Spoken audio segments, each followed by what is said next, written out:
Welcome to a new edition of Reigns on the Cardinals podcast here on STLSportspage.com, brought to you by our great friends at the Drury Hotels and all of our other great sponsors here on the website. Mike Reigns alongside, as always. Mike, how are you? Doing good.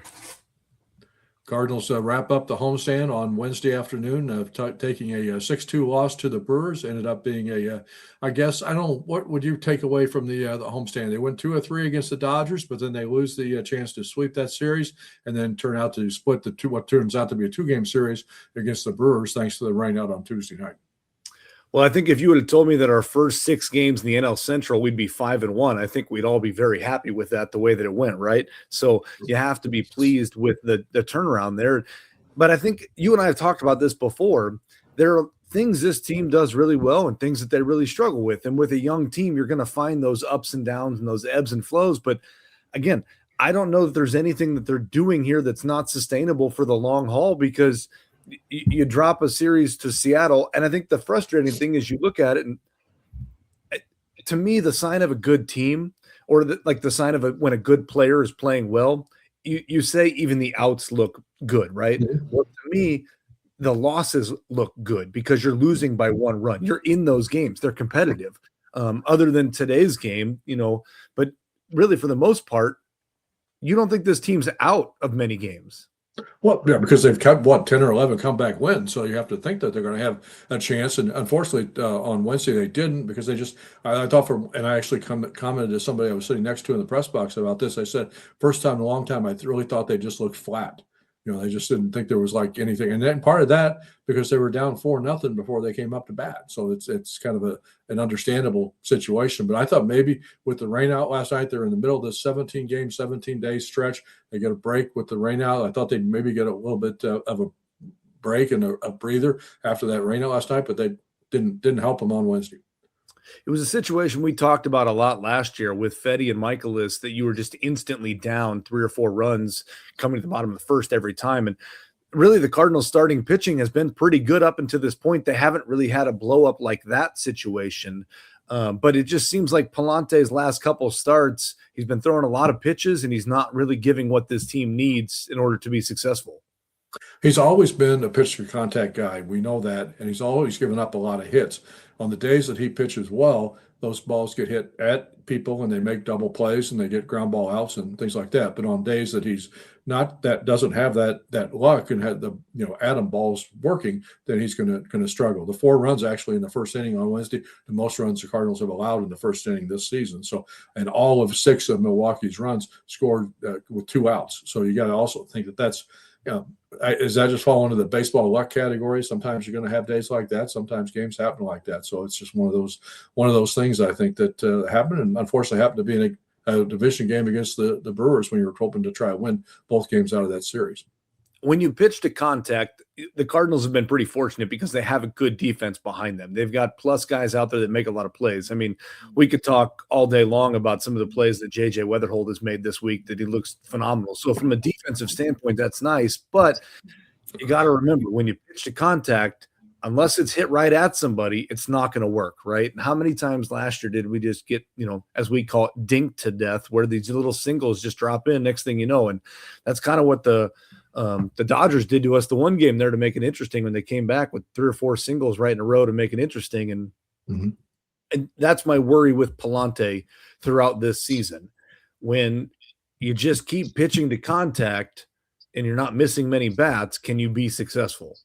And unfortunately, Palante is kind of the same way as some of these other pitchers on the Cardinals staff. They just don't have a lot of guys with swing and miss stuff. We've talked about it. Their starting pitchers are last in the major leagues in strikeout rate, and I just don't think they're going to be able to be as successful as you really want your starting pitching to be until they can find some more of those swing and miss kind of pitchers. I think Leahy has a chance to do that. He's shown that in some of his starts. I still think Libator has a chance to have more swing and miss in his game than he's had to this point.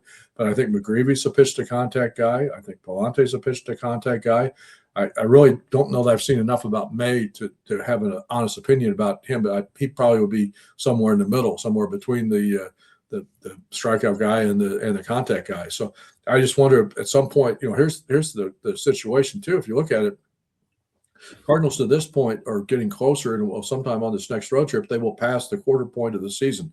hit the quarter pole and be past the 1/4 way through the season. I know traditionally you say the first 2 months, a third of the way through the season is when you really sit back and evaluate what you have and what you don't have. But I think that this season's gone well enough that the Cardinals need to kind of take a look at this situation maybe a little bit earlier than that. Because once you pass the quarter pole in the season, I don't think you're really dealing with that small of a sample size anymore. I think maybe what you have now is what you're going to get, and then you try to figure out what you don't have and what you need and what you're going to do about it. And I think when you look at the last time, I mean, the way this sits right now, the last couple times through the rotation, honestly, May and McGreevy were your best two starters. They really gave you the best chance to win throughout all of this. But like you talked about, there's just not a lot of strikeout guys here in this team. So when you look at these 5 starters, all 5 of them have started 7 games. You've got a pretty good sample size to look at. And Palante leads them in strikeouts at 29. Now, I think the other reason that is I'd have to look at this, but it seems to me that Palante is the one pitcher that Ollie trusts to throw the highest number of pitches, 103 today that he threw. So, when you look back at some of these guys, I think Palante is getting a little bit more of a chance because he's got a longer leash. So my question is, what is it that Ollie sees in Palante that allows him to go a little bit longer, but he doesn't let some of the other guys have that same leash? He did have an extra day of rest now because of the rainout on Tuesday night. But I also still think they have not had a pitcher this season throw a pitch in the 7th inning. So you and I both also, I think, are in agreement in that they've got to be able to get more efficient production out of their starting pitchers so they can go a little bit deeper in games and kind of lessen that importance and the reliance on the bullpen, which I think is not a winning formula. Of your 5 starters, they've all started 7 games. Who leads in innings pitched so far this year? Palante? No, he's second. McGreevy. It is Michael McGreevy with 39 innings. So 7 starts in 39 innings. That's what, a little over 4.5 innings a start? Yeah, and I think that's the challenge, right? Math was not my strong suit. I did that on the fly, but I think I was right. Maybe 5 innings start. 39 divided by 7. What do you get? It's 5.5. So 5.5. You're getting into the 6th inning, but nobody's getting through it. And if he's your highest starter right now at 39, right? So May, Libby are both at 36. So it's got to change in letting these guys go longer. And is that just trusting your pitchers in that 6th inning, the 3rd time through the rotation, or is it ignoring the analytics, or what is the situation that's got to change to get them there? Because my other concern is, at what point are we going to overwork the bullpen, right, having them throw too many innings? Well, and as we said before, anytime you got 3 or 4 relievers coming into every game, you're going to have a chance for one of them to have an off night, and that chances are not great that every one of them is going to be perfect every night. So that's also the factor there too. But I think Hunter Dobbins pitches on Thursday night for Memphis and Toledo. Had I think a pretty good start. His start in Pittsburgh, it got kind of when he had to pitch out of the stretch, lost his control. But I think they were encouraged by what he offers. So at some point, as we say here, you're a quarter way through the season.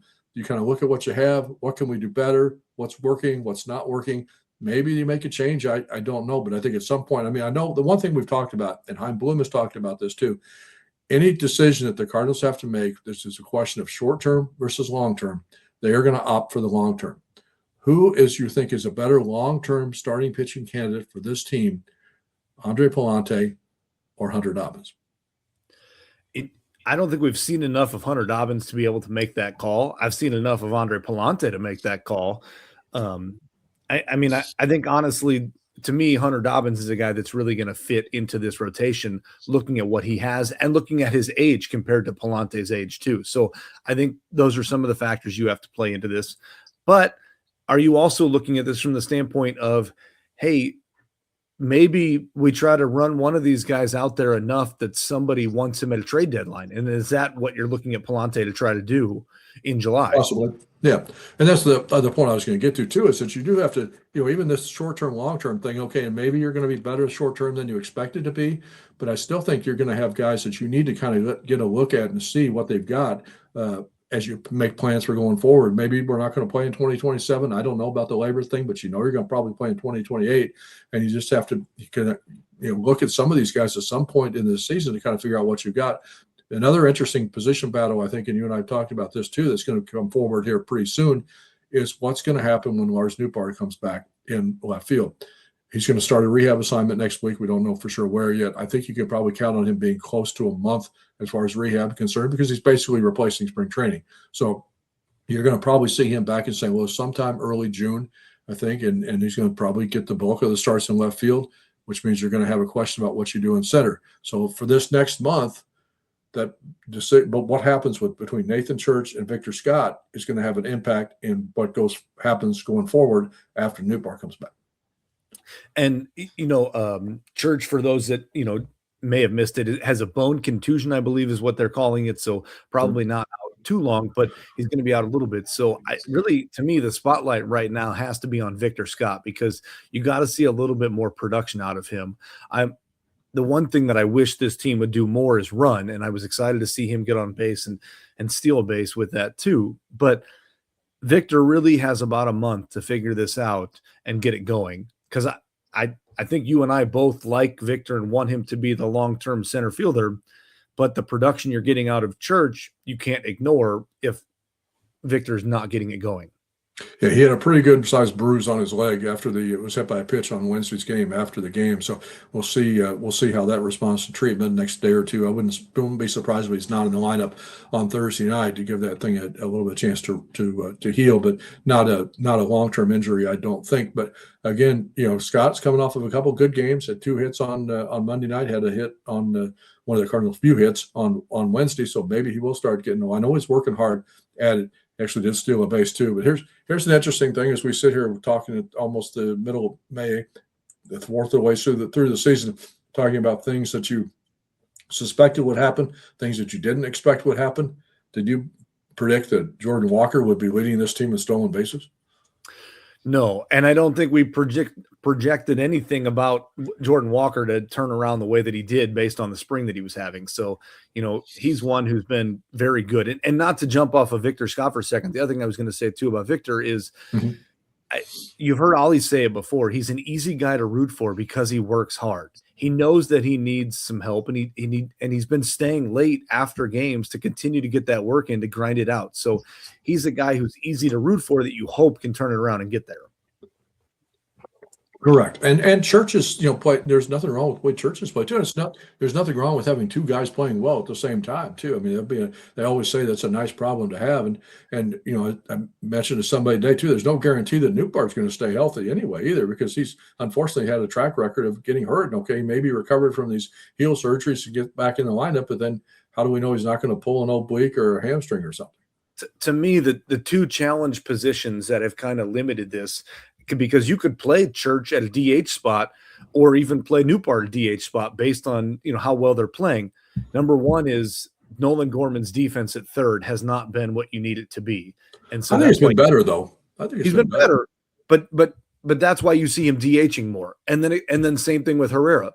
Herrera not catching behind the plate really limits this lineup a little bit more. So, if those 2 things could solidify themselves, you have the ability to play Church more often or Nootbaar more often than you probably are right now. I'm going to disagree with you a little bit on both of those things. I think Gorman has been fine at third base, and I think actually giving him some time off his feet and DHing a few games has actually helped him play better on defense. He's worked a lot harder at it, and I think it's conditioned himself to be in a better shape. And I actually think, and we were talking about this with Ollie before the game on Wednesday, I think they're pleased with how Herrera has caught.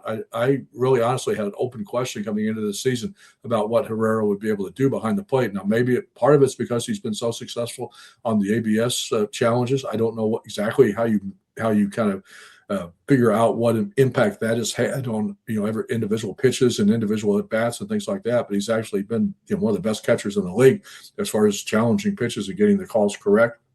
And I think the other thing about him is, and I've been surprised by this, teams just still haven't run on him. I just don't think I don't have the numbers in front of me how many stolen bases he's allowed this season, but I think it's a pretty reasonable number because I just don't see other teams running, and I'm surprised by that. I'm surprised other teams don't try to see how much better his throwing is than it was a year ago.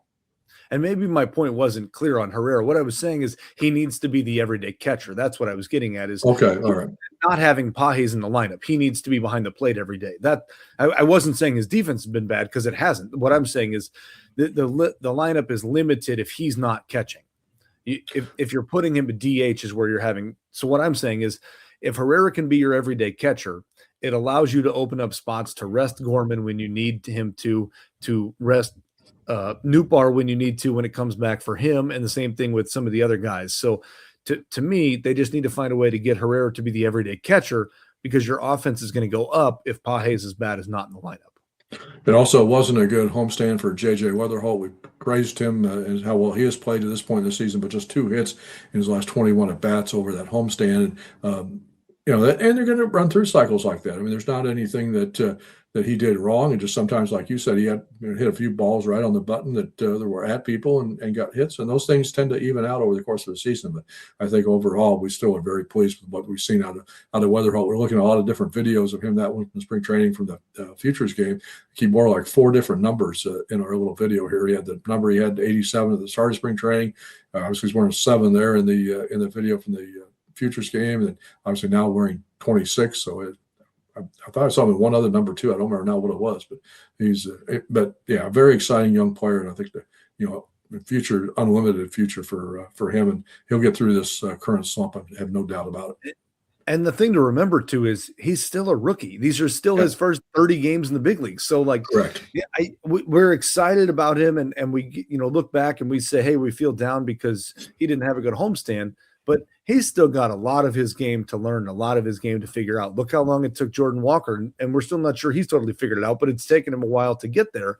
Correct. And JJ is just one of those guys who came in and had immediate success, and so I think we were all excited about it, but we got to remember there's still going to be some learning curves for him. The guy, to me, that I'm a little bit more concerned with watching the last couple of games is Alec Burleson. Mm-hmm. Yeah, he had 3 strikeout game, which is not normal for him. No, still leads the team in RBIs. And he's going to come back too, but I think that's what we talked about is when these, when there's certain parts of the season where guys are struggling or guys are going through a little bit of a down time, other people in the offense need to pick it up. Well, if JJ's not hitting and Burleson's not hitting, all of a sudden your top half is looking a little weak. We need the other guys to come through, and that's where, we've talked about, we need Gorman and Walker to really come through behind those guys to pull through. And that in the losses, that's what happened if we noticed.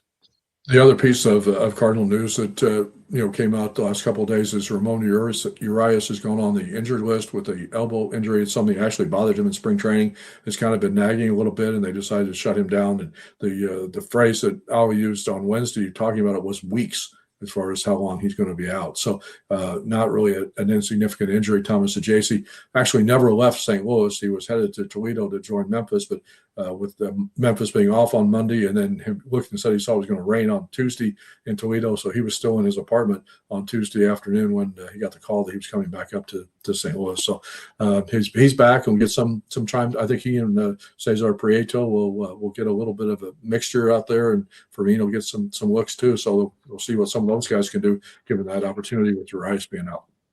And so JC's a guy that we've always rooted for here and we've always wanted to do well. So hopefully he can take opportunities and run with them. The challenge is being ready when your number's called, right? And how do you stay active and how do you stay hitting, prepping when you're not getting those opportunities? So he's got to find a way to figure out how to continue that and work it through the cage or whatever it may be. So when his number is called, he's ready to go. That was one thing I actually thought was a positive for him going to Memphis, that he would get some regular bats, which he hadn't had. I think he's only started 1 game since like April 22nd or something like that. So now he's back into that backup role, and hopefully he'll get a chance to do that. The other thing that was a result of that rainout on Tuesday night that you have to kind of look ahead and say, now it's going to be made up as part of a day-night doubleheader, split doubleheader on July the 7th. That will now be a 5-game series against one of your biggest division rivals, the Milwaukee Brewers. It was already a 4-game series in early July. So it's that could end up being a very important week for the Cardinals in determining their fortunes for this season. And there's 2 ways to look at it, right? The one is we didn't play well today, so maybe it's a good thing that we didn't play them this when we were kind of going through a down stretch in the back half of this 17-game stretch. So maybe that's a good thing.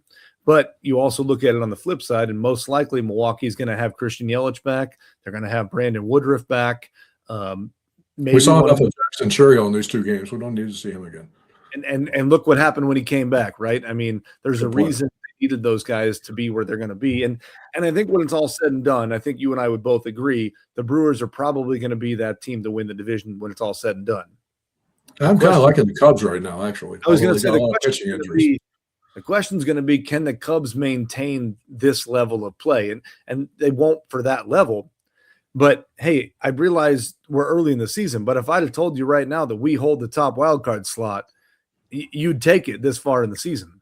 Well, you went through the numbers here. We actually figured this out. March 24th, the Cardinals, the Fangraphs had the win projection total of 75 wins, a 9% chance of making the playoffs. And what is it today? And as we sit today, they're projected to win 80 games, and they're at 25% chance to make the postseason. So it's trending in the right direction. It is trending in the right direction. And there's a couple ways to look at it, right? Number one is it somehow magically happens that the National League Central just happens to be the division right now in baseball, and every team is playing really well. So if we were in any other division, it'd be a different story because we'd be in first or second place. And not that, I mean, we're in second right now, so it's okay. But the other thing at some point, again, we're still early in the season, but when Heim talks short-term versus long-term, well, all of a sudden, if this team is in contention in a playoff spot, do we do something short-term to win now while they're playing well? Yeah, I don't know. That's going to be the interesting question that we'll have to kind of get an answer to as we get closer to that trade deadline at the end of July and see what the options, what the things are and what the options are. Also want to point out a couple other things. Obviously, everybody listening to this podcast, we appreciate you tuning in and signing up, and hopefully you've subscribed to it on YouTube or Spotify or wherever you get all your info. But we want to make sure you're also aware of all the other content that we have on stlsportspage.com, including game reports and all the audio from after the home ball games. Our audio engineer, producer, David Solomon, gives us all of that. But we also try to do a lot of feature stories, and there's a feature story up on the site now that I want to call everybody's attention to if you've missed it, on Liam Doyle, who was Cardinals' top pick in last year's draft. Went down and had some time to talk to him in Springfield, and also did some background work on some of his other key people in his life. And I think if you get a chance to check it out, it is a long-form story, about 3,000 words, so it'll take you a little time more than just a quick couple minutes to read it. But I think you'll learn a lot about Doyle and how Cardinals are very high on him coming forward long term. And I know that the numbers were not good at the start of this season for him, but there's a reason for that, and that's kind of explained in the story. It pitches again for Springfield on Friday night. And it's exciting to look at a guy like Liam Doyle. And like we talked about before, the one thing that this team was missing was swing and miss type guys. And that's Liam Doyle, right? You're going to get the high strikeout numbers. And I think that's one of the things that they focused on in this last draft was those pitching prospects that can really get swing and miss stuff. And that's what they also focused on in these trades last year. So I think, yes, right now we look at this, like we talked about, short-term, long-term, right? So the long-term plan is one of these pitching prospects works out to be your top-end starter. And I think we talked about this before, but you look at a guy like Liam Doyle and you look at the previous years of the Cardinals, if where you really want to grow your 3, 4, and 5 starters is from your draft. That's where you really want to be able to develop that level of the starting pitching. So then you can go out and spend the money on a high quality ace. Now, if one of these guys turns into that high quality ace and you don't have to spend the money on him, that's just a plus even more. But that's what they're hoping when they get Liam Doyle to the point where he's at.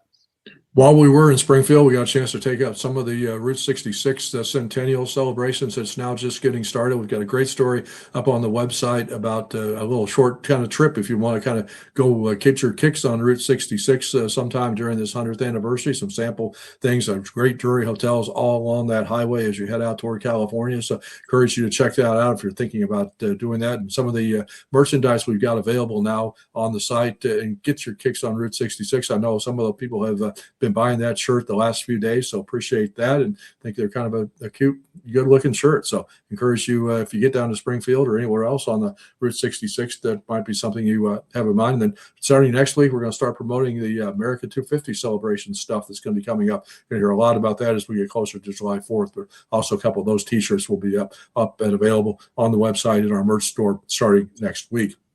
Speaking of coming up, next minor league road trip coming up to Peoria.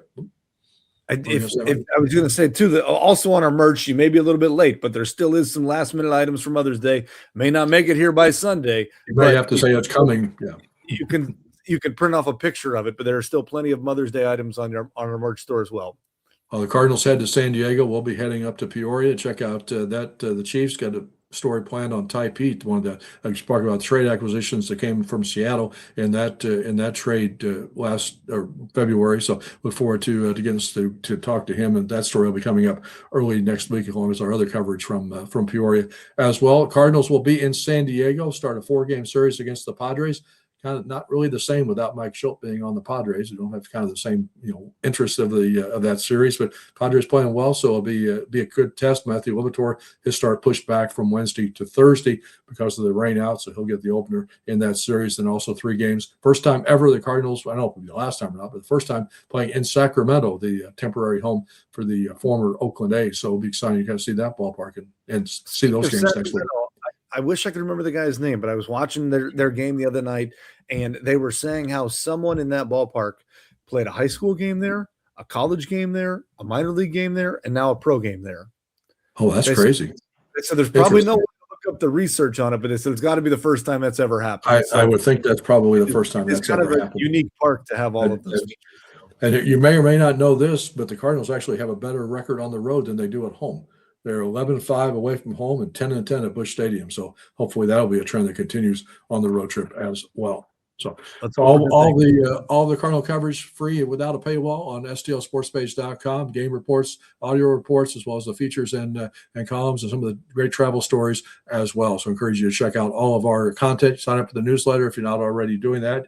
That'll come out, the new edition here in the next couple of days. Some things that we don't put on the website show up in the newsletter too. So it comes directly to your email. So Mike, thanks for the visit. We appreciate you and appreciate everybody for tuning in to this edition of Reigns on the Cardinals podcast. So remember, do good, have fun, watch baseball. We'll talk to you again next week here on Reigns on the Cardinals podcast, stlsportspage.com.